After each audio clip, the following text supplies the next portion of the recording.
All right, so we're going to be working on our project, All Men Created Equal. And checkpoint 3, how should we interpret the status of American Indians at the time of the Constitution's creation? And we're going to be focusing on this document set right here, American Indians at the time of the Constitution document set. All right, so the American Indians and the constitutional document set, we're going to be looking at the supporting question, how should we interpret the rights or status of American Indians at the time of the Constitution's creation?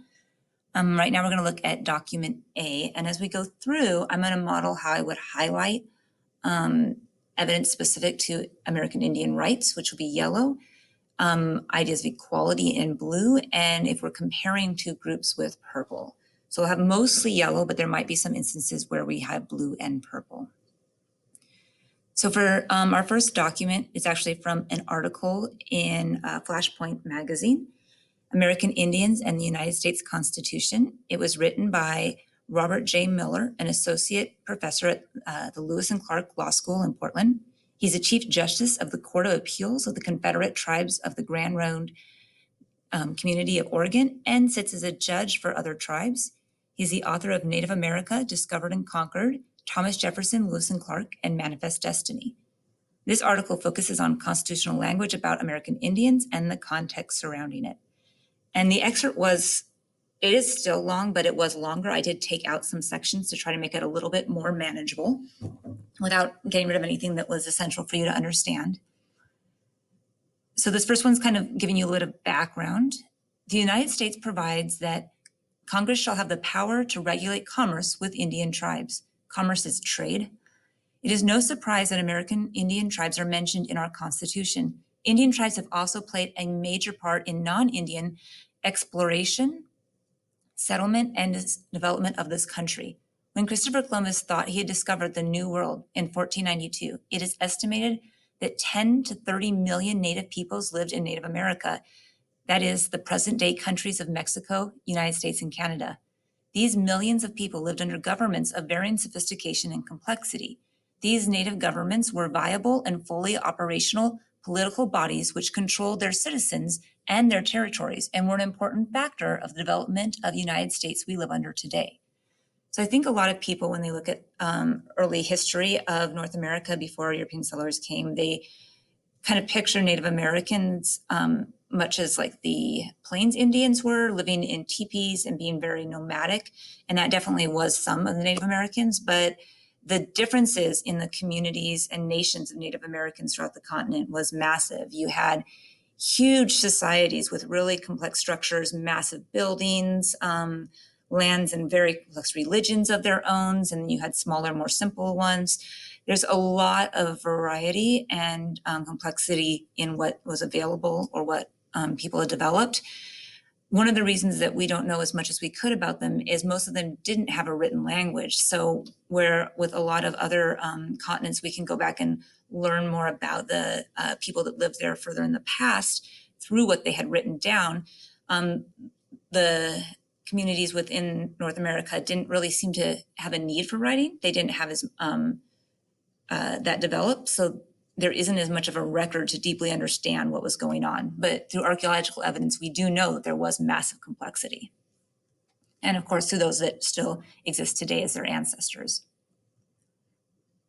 The European countries that colonized North America dealt with the native tribal governments as sovereign governments. That is, as governments that had independent and supreme authority over their citizens and territories. So when people began to come to the United States from Europe and they began to claim land for themselves and they were interacting with Native Americans, they treated them as the governments of another country, just as they would if they were going to any other continent. The United States adopted this tradition of dealing with Indian tribes as sovereign governments from the European powers. The United States ultimately negotiated, signed, and ratified almost 390 treaties with American Indian tribes. Most of these treaties are still valid today. The treaties were formal government-to-government negotiations regarding sales of land and property rights that the tribes owned and that the United States wanted to buy. While tribal governments sold some of their rights in land, animals, and resources to the United States for payment of money, goods, and promises of peace and security, the tribes held onto and reserved for themselves other land and property rights that they did not want to sell in the treaties. The United States Supreme Court has likened these Indian treaties to a contract between two sovereign nations. So to ratify is to pass in Congress. We have it here.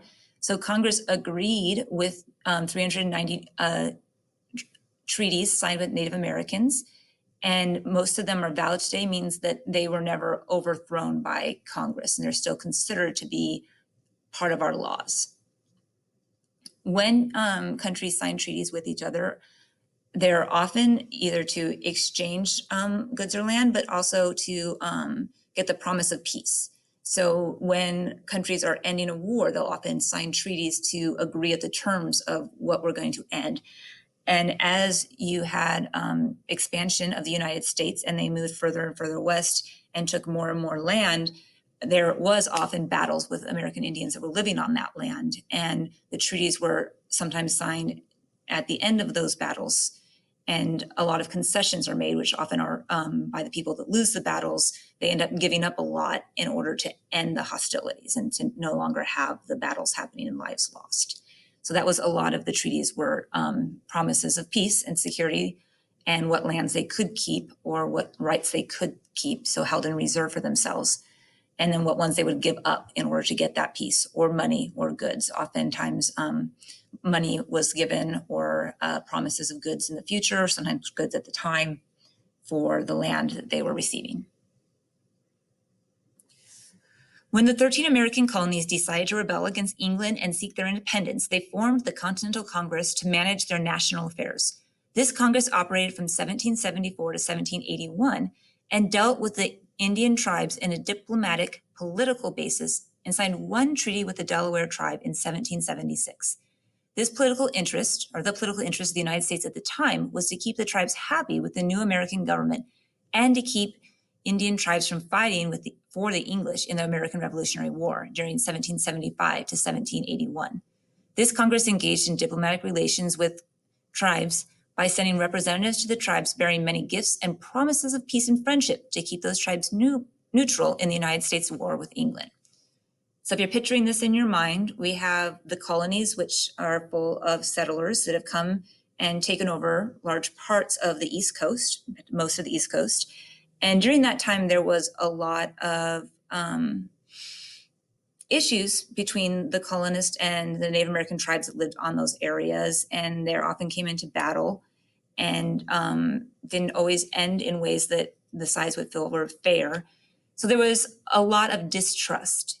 And when the United States or the colonists decided to fight against the British, they had to also think about the enemies that they had made of Native American tribes and try to figure out how to keep them from also turning against them when they were still fighting the British. So they came and they said, hey, you know what, we're going to be these great neighbors. Here's some gifts.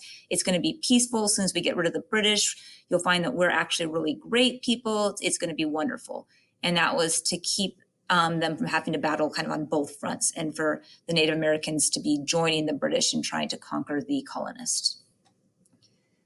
The 13 American colonies then adopted the Articles of Confederation in 1781 and convened in a new Congress to manage their affairs on the national level. This Congress also had to manage Indian affairs and to keep tribes from fighting against the United States. However, this Congress's power in Indian affairs was limited because the Articles of Confederation did not clearly give Congress this exclusive power to deal with the Indians. Thus, various states meddled in Indian affairs and actually caused wars between tribes and Georgia and South Carolina, for example, because the states were trying to steal Indian land. The problems caused by states getting involved in Indian affairs led many people to call for the formation of a new and stronger United States government, wherein the executive powers over American Indians would be placed only in the hands of the national government and would be taken completely away from the states. So we talked about the Articles of Confederation and how weak they were earlier. And a lot of that we talked about was the ability to tax, because after the American Revolution, they couldn't pay the soldiers, and soldiers were losing their homes, and there was a bunch of protests and riots, and it got really messy. So that was one of the issues with the Articles of Confederation, was the inability to tax and to create money to fulfill its jobs. But this here's another one in that they didn't have the exclusive rights of treaties. Each state kind of thought of themselves as, I'm my own country and I happen to be in this partnership with the other states, but they weren't giving like power to the national government.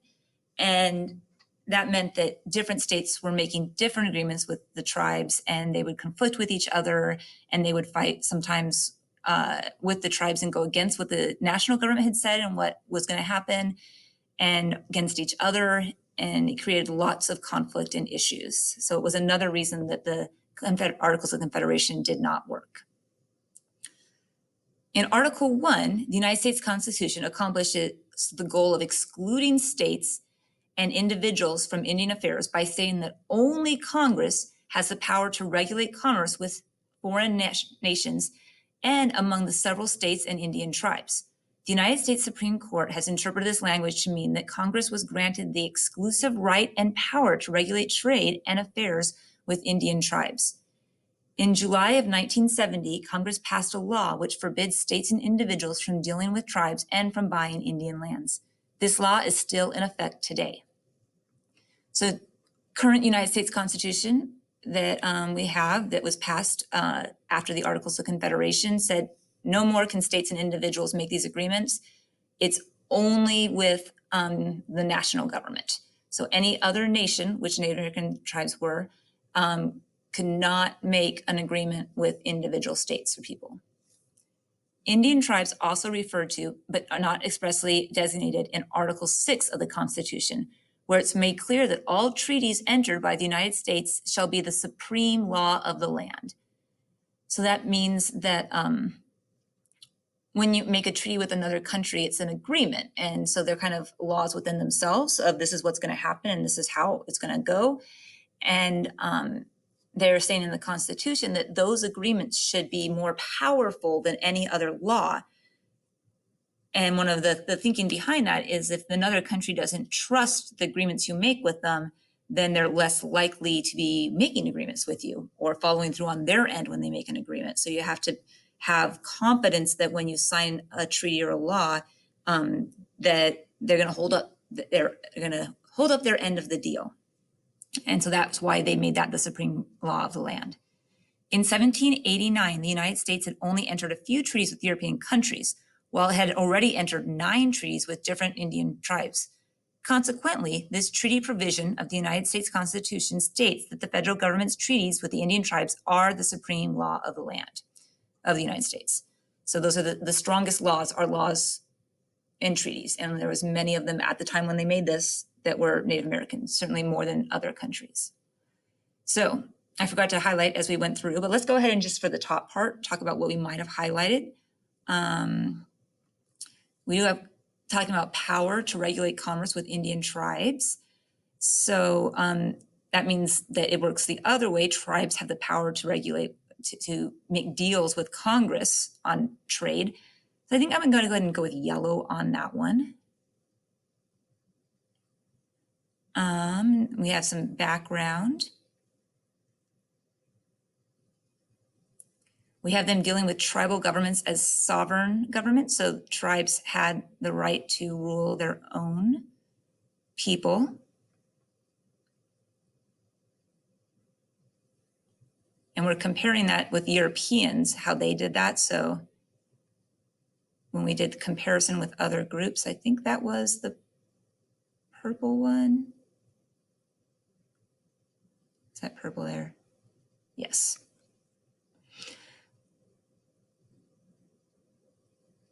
All right, so the United States adopted that power.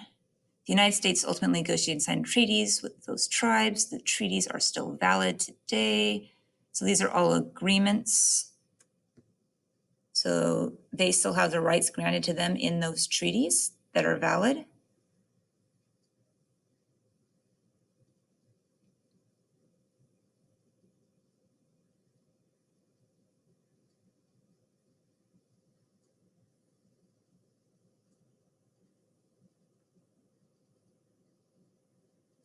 So then we come down to current day. The United States accomplishes the goal of excluding states. Only Congress has the power to regulate with foreign states and governments. So let's see, that means that Congress has the exclusive power to regulate trade and affairs with the Indian tribes. And that also would mean that the Indian tribes could only negotiate then with Congress as opposed to states or individuals.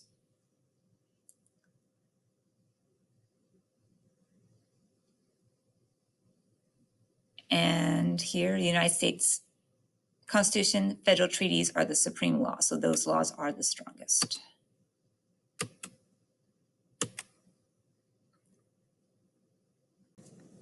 So document B is kind of a departure from what you'll normally see in a social studies class. This one is one that definitely has a strong point of view and has bias in it, meaning that it's someone with an opinion that they're trying to get across that's a personal idea and belief set. And normally we do things that are pretty neutral and kind of more of the dry facts of what happened.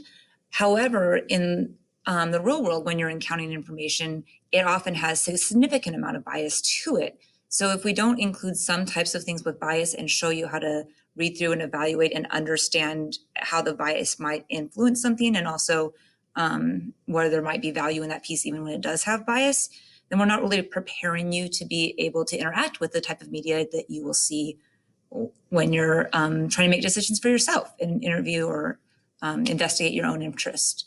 So on this one, this comes from Adrian Jawart, and it's called The Declaration of Independence, Except for Savage Indians, and it was published in Indian Country Today.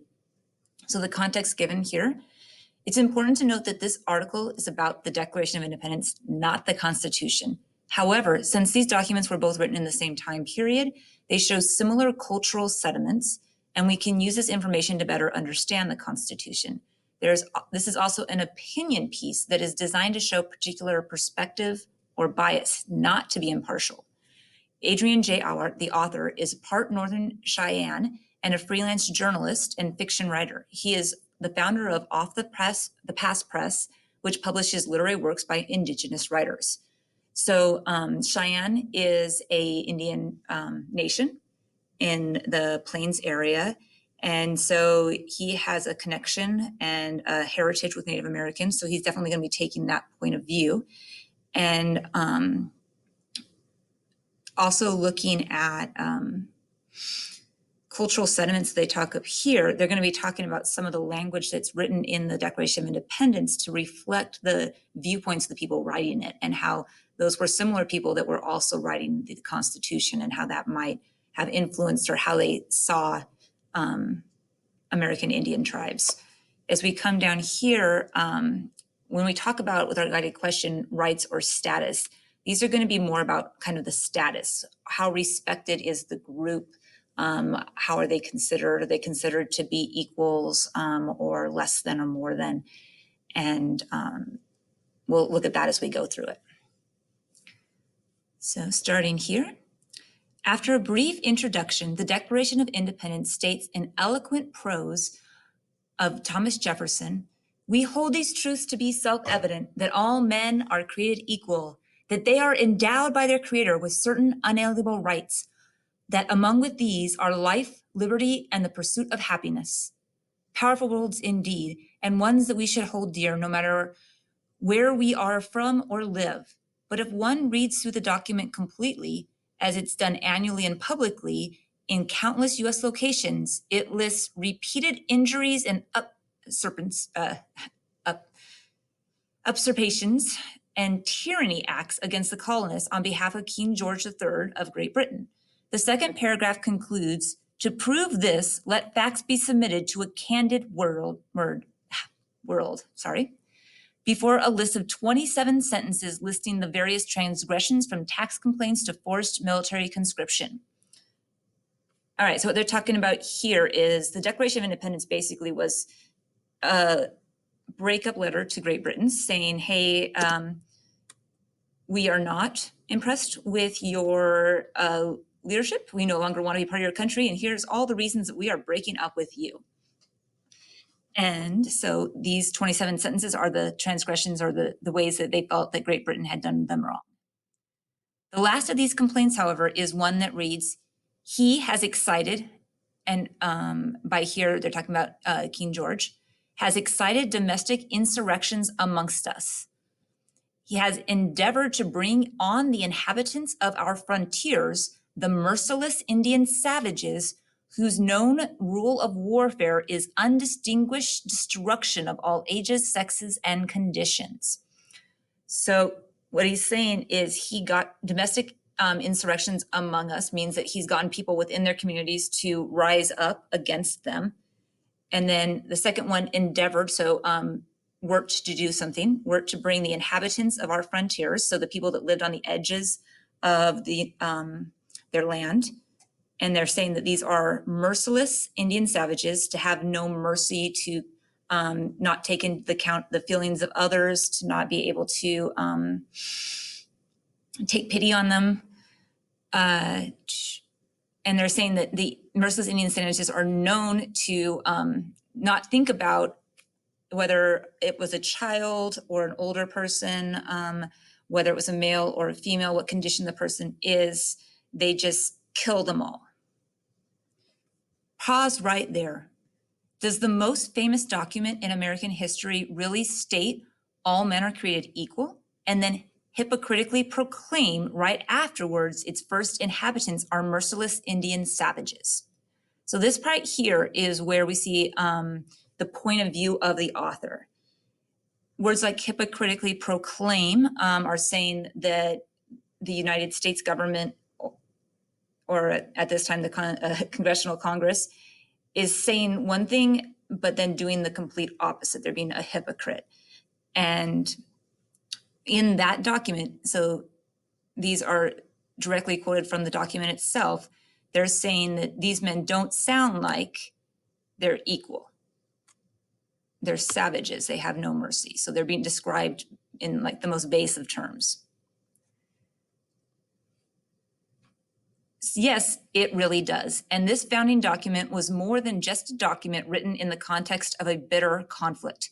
Consider, although Jefferson is most credited for penning this famous document, it was written by a committee of 5 people, including Benjamin Franklin and John Adams, and ratified 86 times by the Continental Congress before becoming official and signed. So this was a carefully mulled over phrase in the natives, in that the natives would forever be considered savages in regards to their future relations with the United States. So the process of writing the Declaration of Independence was not quick or simple. They spent days working on it. They had lots of things that they took in or added or subtracted and crossed out.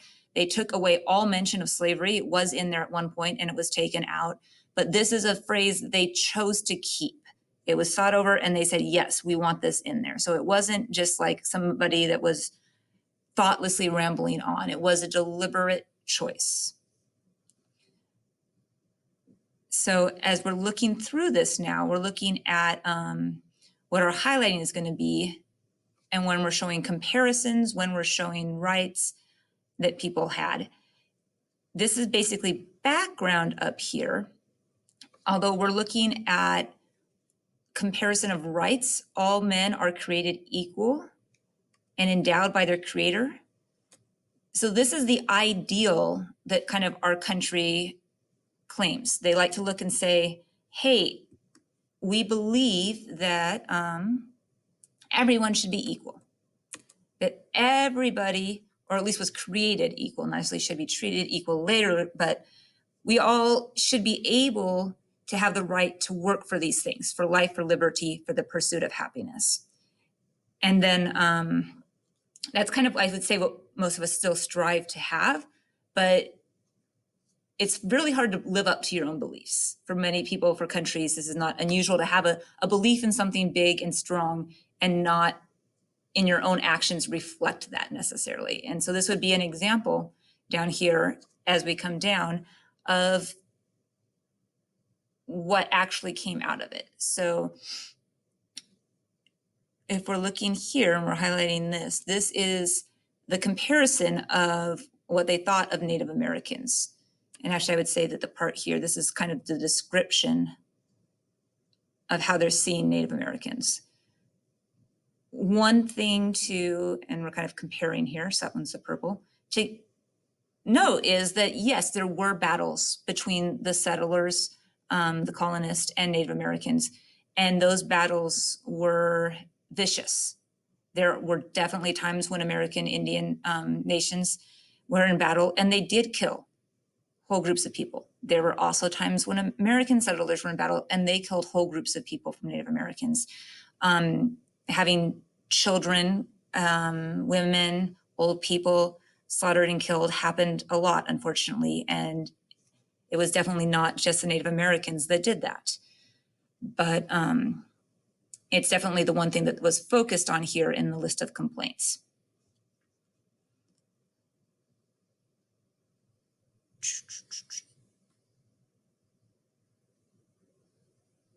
And this part would be his comparison on what they're claiming and then what they're saying. So I guess this would be a more comparison as well.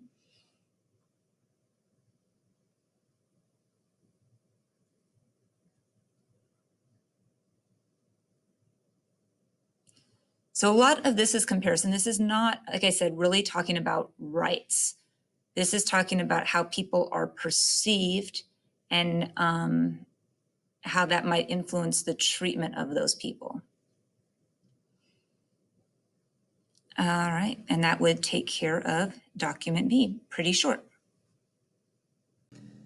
All right, so this one is actually, document C is a web page or sections of a web page from the U.S. Department of Interior Indian Affairs. It's their frequently asked questions. The following is a series of frequently asked questions with answers from the U.S. Department of the Interior Indian Affairs website. There are more questions than answers that, there are more questions with answers that you can look through as well if you like. Use the link here. This is a U.S. government webpage, and answers are constructed by and representative of the federal government. So this document is modern, meaning that it was most recently created, and we're going to be looking at, as we go through, some of the things that would have been the same during the Constitution times when they were making the Constitution, and then some of them would be different.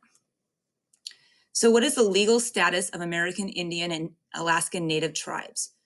Article 1, Section 8 of the U.S. Constitution vests Congress, and by extension, the executive and judicial branches of our government, with the authority to engage in relations with tribes, therefore firmly placing tribes within the constitutional fabric of our nation.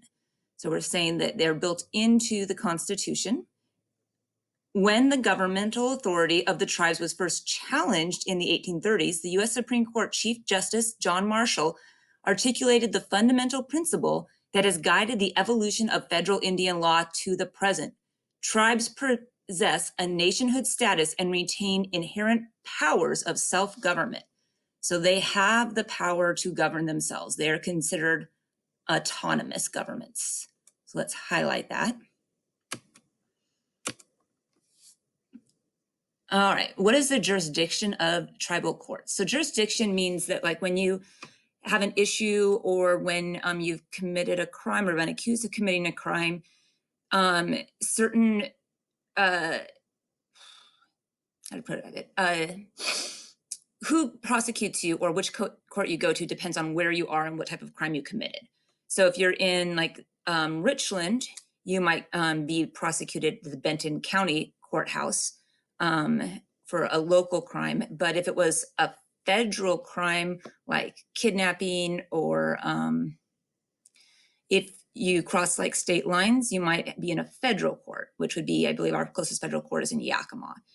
If you commit a crime on tribal land, though, they have their own system. So generally, tribal courts have civil jurisdiction over Indians and non-Indians who either reside or do business on federal Indian reservations. They also have criminal jurisdiction over violations of tribal laws committed by tribal members residing or doing business on the reservation. So civil matters are ones that are like when two people are in an argument and one sues the other person, where criminal is you've broken a law. Under 25 CFR Part 115, tribal courts are responsible for appointing guardians determining competency, awarding child support from individual Indian money accounts, determining paternity, sanctioning adoptions, marriages, and divorces, making presumptions of death, and adjudicating claims of trust assets. So these would also all be considered civil matters. There are approximately 225 tribes that contract or compact with the BIA, that's the Bureau of Indian Affairs, to perform the Secretary's adjudicatory function, and 23 courts of Indian offenses, also known as CFR courts, which exercise federal authority. The Indian Tribal Justice Act of 1993 supports tribal courts in becoming, along with federal and state courts, well-established dispensers of justice in Indian country. So the way that the courts are set up and all of that is very much so in more the European tradition. So this wouldn't have been something that tribes would have done at the time the Constitution was created, but they did have authority to carry out whatever types of justice they did have, which they did have systems. They just weren't these official court systems like they now have. So this would not have been necessarily what would have been set up as far as like tribal courts, but the tribes would have had the authority to take care of these matters within their own communities.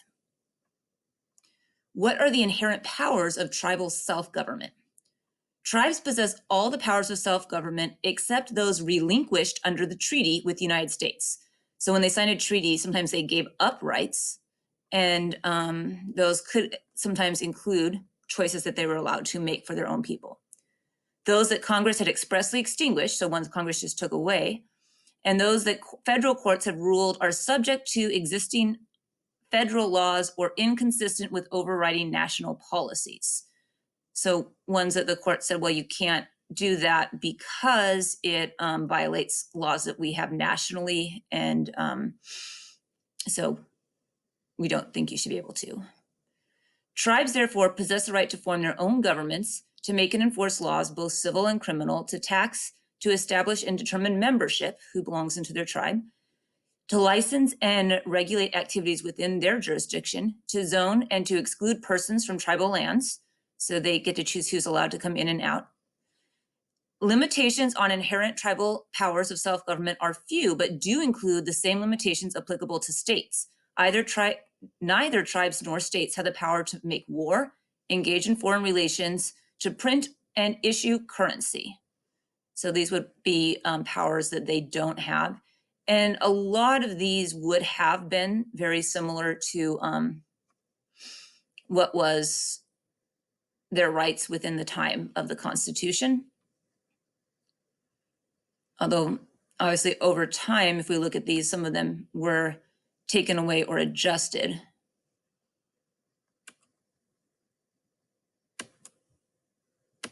So they had to give up some or expressly extinguished, taken away.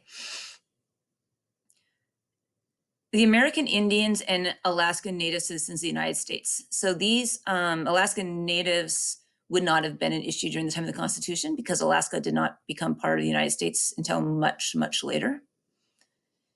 Yes, as of 1817, U.S. citizenship had been conferred by special treaty upon specific groups of American Indians. So some American Indians, as of 1817, were considered American citizens. The Constitution was made, though, in the 1780s. So that was, 40 years before that. Well, late 1780s, so 30-ish, 40 years. American citizenship was also conveyed by statutes, naturalizations proceedings, and by service in the armed forces with honorable discharge in World War I. In 1924, Congress extended American citizenship to all other American Indians born within the territorial limits of the United States. So it wasn't until 1924 that all American Indians that were born in America, whether on reservations or not, were considered American citizens. That was significantly after that time period. So a few of them as early as 1817, but the majority of them in 1924. American Indians and Alaskan Natives are citizens of the United States in individual states, countries, cities, and towns where they reside. They can also become citizens of their tribes or villages as enrolled tribal members. Do American Indians and Alaskan Natives have special rights different from other citizens? Any special rights held by federally recognized tribes and their members are generally based on treaties or other agreements between tribes and the United States. The heavy price American Indians and Alaska Natives paid to retain certain rights of self-government was to relinquish much of their land and resources to the United States. U.S. law protects the inherent rights as they did not relinquish. Among those may be hunting and fishing rights and access to sacred land. So on this, we're looking at they do have some of those rights because of what they gave up or battled for within treaties that they had signed. So much of the land was given up, most especially land that had valuable resources that the United States government wanted, or sometimes United States citizens wanted. And often they were given up with a promise that they would retain other rights. So I know, like specifically in Washington State, if you look at certain tribes that relied on whaling for their lives, or ones that relied on fishing for salmon, which was a very common, a lot of them retained those rights as part of what they gave up. And that's become contentious as some of those animals have become protected and other people are then not allowed to. People become angry and they're like, well, why can they do it when I can't? And that was because they gave up so much to be able to retain that right. All right, so as we go through, go ahead and stop there.